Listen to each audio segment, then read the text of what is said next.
Welcome back to the JDW Sports Talk Show, where every fan is welcome. In today's episode, I want to talk about the Colts Offense, and can this Colts Offense be elite next year?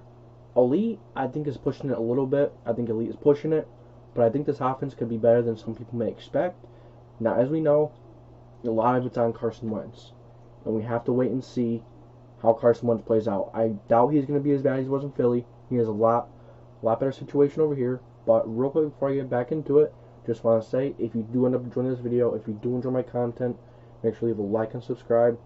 My channel's been doing amazing, and I thank you guys for all the support, and let's get back into this topic. So, Colts offense. First, we're going to start with the offensive line. Easily the strength of this team. One of the strengths of this team. First, you go over left tackle, Eric Fisher. Eric Fisher, Super Bowl tackle, really good tackle a few years ago, and, he had that Achilles injury. Which could be kind of a blessing in disguise for the Colts. The Chiefs released him because they didn't think he was going to be ready to start the season, but as it ends up, as it's showing now, he got a different surgery, and the kind of surgery he got was a new surgery that doctors found that the doctor that did his surgery, they found a much better way, much less invasive way to do surgery, so Eric Fisher is going to be set. He's going to be back earlier than expected. He may not be great right away. He may not, be awesome right away. Might have to ease him in a little bit, especially after an Achilles tear. As we know, Achilles tears are killers. But, yeah, I think Eric Fisher, when he comes in and when he's healthy, he's going to be good. Before then, pre-Eric Fisher, we're going to have Sam Tevy, Julian Davenport maybe. But I'm not too worried because you could have the tight ends help. You could have the running backs chip, play action, you do all these different things to help them. So, then we go up to left guard, Quenton Nelson. I don't really need to talk about Quenton Nelson too much. 3 years, 3 All-Pros, 3 Pro Bowls, 3 sacks allowed in 3 years, or 3 years. So, not much to talk about there. Center Ryan Kelly, one of the more underrated centers in the league. Ryan Kelly has allowed like 4 sacks in the last 4,000 snaps or whatever. I seen that someplace on the Colts Instagram. Or Bring the Juice, one of those two, but nonetheless, an amazing run blocker and an amazing pass blocker. Better run blocker if you ask me, but then you go to right guard. Glow, you have Mark Lewinsky, who is a mauler in the run game. Not as good as pass blocking as he is run blocking, but nonetheless, he's still an amazing pass blocker and a really good frickin' run blocker. He will run people over. And then you go over to one of the most underrated offensive linemen in the league, in Braden Smith as well. He was coming out of college, and now he's at tackle, and he's been one of the better right tackles in the league. Last year he held his own versus when T.J. Watt was on his side. He did pretty well against him. When J.J. Watt was on his side, J.J. Watt wasn't doing nothing. When Myles Garrett was on his side, Myles Garrett wasn't really doing too much. Braden Smith was an amazing tackle last year, and he's very underappreciated by not just Colts Nation, but the entire NFL league as well. So. The offensive line is looking great, like always. As long as they can stay healthy, now we do have some offensive line depth, which I think was one of the bigger improvements that people don't really talk about. Will Fries, we drafted him. Got Sam Tevy. Now we have Danny Pinter, Joey Hunt, Julian Davenport if he stays, and we have a few other guys, that we signed. Something Reed. He's going to come in and compete. A good offensive line and an awesome depth. Awesome offensive line and good depth, I should say. And then you go to the wide receivers. We'll go to the wide receivers next. We'll move on to the running backs and tight ends next. So first we're going to go to tight ends. You have Jack Doyle, Kylan Granson, Mo Cox. Kylan Granson, the rookie out of SMU, did struggle with hands a little bit up to that Vanderbilt game. Ever since that Vanderbilt game, he's barely dropped any balls. But he's kind of like, a Trey Burton, but more athletic and more, with better hands, with, just more athletic. He has better instincts for zone coverage. He has really good instincts with zone coverage. He knows where to find the open spots. So he's going to be a really nice vertical threat tight end. The only thing is, he's 6'1", so is he really, a big-time inline tight end? Probably not. He'd probably line up in the slot. Whatever. He can still play. He can still play inline, but maybe you want a guy like more like Cox, Jack Doyle, more so on the inline. Nonetheless, really talented receiving tight end coming out of SMU. Then you have Mo Ali Cox, former VCU basketball player, those huge hands, huge frame. He can go up there and make big contested catches whenever you need him to. Really good tight end that people really underestimate a lot. He can make those big catches. The reason why he didn't really get many catches last year was that he had to stay back and help, and block for Rivers a little bit, because as we know, Rivers couldn't really move. But nonetheless, and then you had, Jack Doyle as well, who also had to, help with that as well. Jack Doyle is a really good blocking tight end, as Mo Ali Cox, which Mo Ali Cox actually really improved in that area a lot last season. Then you go to Jack Doyle, the jack of all trades, really good tight end. Really like Jack Doyle. Definitely getting a little older, but his character is awesome. His attitude is awesome. He does everything really well. Really good pass blocking, really good catcher, pretty good route runner. He's really good at everything. So you love a guy like Jack Doyle. He is an awesome character, awesome locker room presence as well. So this tight end group is looking really good, and maybe maybe we do end up keeping 4. Maybe if the Eagles release Zach Ertz, I can see that being a thing, maybe potentially. But and then you go to the running backs. The offensive line, the tight ends paved way for. First you go with the rookie sensation in Jonathan Taylor, really good back out of Wisconsin, a honey badger. Really good. Some people nickname him the J Train. He goes through so much contact, and he stays up, and he's always falling forward. Kind of reminds you of Edgerrin James. I'm not gonna compare him and put him in those shoes, but he's always falling forward like he did. He's always working hard.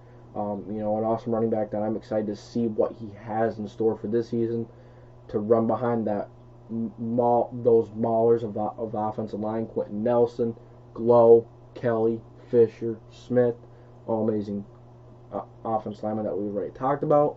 And then you have Mack, who's coming back, an extremely elusive back. Oh, I also forgot that Jonathan Taylor is a really good receiving back as well. He's very underrated in that aspect of his game. But Marlon Mack, very shifty, very elusive. He's elite ball carrier vision.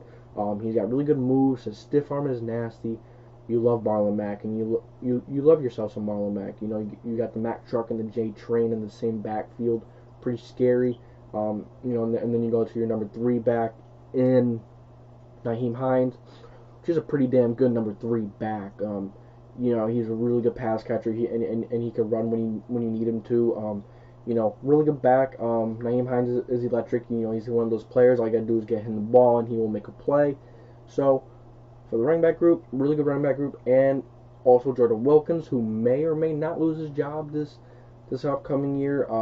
This upcoming training camp and such, I think it's possible, if we do end up keeping 4 times with Zach Ertz and such, maybe we keep only 3 running backs in Nyheim, Mack, and JT. But if we do not end up doing that with 4 tight ends, I think we're going to keep a 4th running back. Really good running backs, as we know, a really dynamic group. And Jordan Wilkins, he's a 4th back, and a really damn good 4th back at that.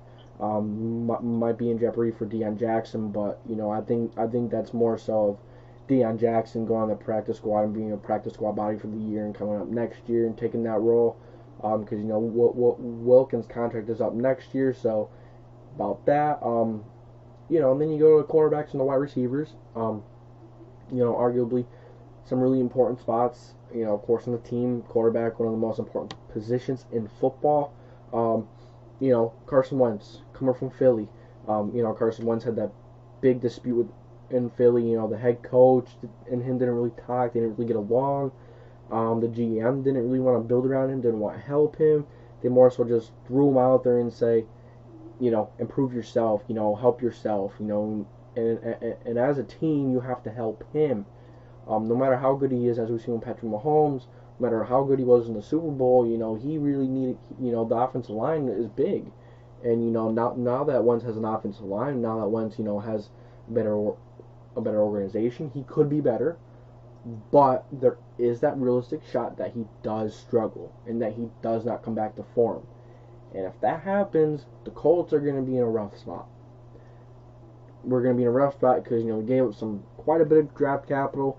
And, it just sucked because, then we have to go looking for another quarterback again if it's not Eason or if it's not Ellinger, Ellinger, however you say it, but nonetheless, a decent quarterback room. If Carson does go down, I do think Eason or the guy in Ellinger or Ellinger, however you pronounce it, may step up. I think they're capable, but if all goes well, Wentz will come back to form. It's going to be really difficult for Wentz not to come back to form for how well put together this team is put together. So, I don't think he will be MVP Carson, but I think he will be, decent Carson, and he doesn't have to be hero Carson. All he has to do is come in and make those big plays when needed. A lot easier said than done, but I mean that's all he needs to do. We don't need him to pass for 400 yards a game, 3-4 touchdowns a game. We don't need that. 2 touchdowns, 250 or 200 is fine, to be honest. And for him to come back and make those big comeback plays and come back in the game, which is big time. So as long as Carson Wentz plays decent, the Colts will be decent and the offense will be really good. And then you go to the wide receivers. The wide receivers are really good as well. The wide receivers, leading the way. Michael Pittman Jr., the rookie out of USC, had a really good year last year. One of the talking points that a lot of people don't talk about is, what were the 3 biggest games that Indy had on the year last year? What was it? The Tennessee game on Thursday night, the Green Bay game on Sunday night, not Sunday night, but like 4:30, national televised team game. And then you had the Buffalo game. All games that were on national TV, all huge games. And who showed up the most those games? And who had their 3 best games within those games? Michael Pittman Jr. Says a lot. That means a lot. He's not scared of the bright light, and he's going to come in and he's going to perform. He doesn't care how bright the lights are. They're not going to blind him. He's going to come in and he's going to push. And he's going to, as we see in that Buffalo game, he really established himself as a big target in the Buffalo game. And then you go to your vet and T.Y. Hilton. He's been a really good receiver for the Colts for quite some time. Just over 600 yards from 10K. So, T.Y. is a really good receiver. Definitely not in his prime anymore. Definitely, losing his legs a little bit, which really sucks to say, but, it's just the truth. It's just what's happening. So, yeah, I mean, not too much to talk about T.Y. It does kind of suck for how many quarterbacks he's been through. How difficult that is. Yet he's been a really good receiver for the Colts and really reliable for whoever is at quarterback. Remember he went from, sorry to bring this up, from Andrew to Jacoby, from Andrew to Jacoby again, to Phillip, to Hoyer, all these other quarterbacks that started within that time, and now Wentz. So it's going to be awesome to see Wentz come in and really make that difference and know that we kind of have our guy. I think that's going to be awesome for Ty. Is it Ty's last year? Possibly. I think there's a decent chance it is his last year. So I hope he has a good year in his last year. Really deserves it. Then you go to Zach Pascal. Then you go to your Paris Campbell's, who I should have mentioned. Paris Campbell's a really good receiver. Just the injuries, very unlucky. Really talented. He's got. He's an awesome receiver. He's fast. He's got great cuts. As we've seen in some videos lately, really looks good. And he was 100% cleared by doctors. So excited to see him come back, get back to work, and be explosive, because he is an explosive receiver. He's one of those players, kind of like Naheem. All you have to do is give him the ball, and he will make a play. He will make a 30, 40, 50 plus yard play for your team, a big explosive play. Whatever it is, a team's gonna have to watch out for him. He's gonna be, he's extremely fast too. So the other team's gonna have to watch out and, not gonna be really able to, stack the box. Then you have Zach Pascal. Zach Pascal is an amazing dude. He's amazing. 3-4 receiver. He's actually a really good number 2, if you ask me. Zach Pascal is a really good receiver as well. And then you have your Ashton Doolins, your Tyler Vaughns, who may make it, your Des Patmans, your Mike Strauns. I think Mike Strauns should get the last spot. You have your DeMichael Harris's. So I think this offense is looking really good. There's a lot of competition still, no matter how. And the offense is really good, but there's still a lot of competition. And Chris Ballard has done an amazing job of providing that competition. So that's all I really got for this Colts offense. Will it be elite? I don't think so. Will it be top 10, top 12? I think so. Along with this defense, our offense is going to be really good. Not too much to worry about with the offense, so I'm excited to see what we got. Going to be a really good team next year, hopefully. A lot riding on Wentz, a lot riding on this season, so let me know what you guys think. That's my thoughts for the Colts offense, and do you guys think the Colts offense is top 10, top 12? Where do you guys think the Colts are ranking the offenses? Well, that's all I got for you guys today, and I thank you for watching. And if you did enjoy, if you want to see more videos like this, make sure to leave a like and the subscribe button, and hit that bell button as well, and share to your friends. I thank you for watching. That's going to be it for this video, and as always, catch you next time.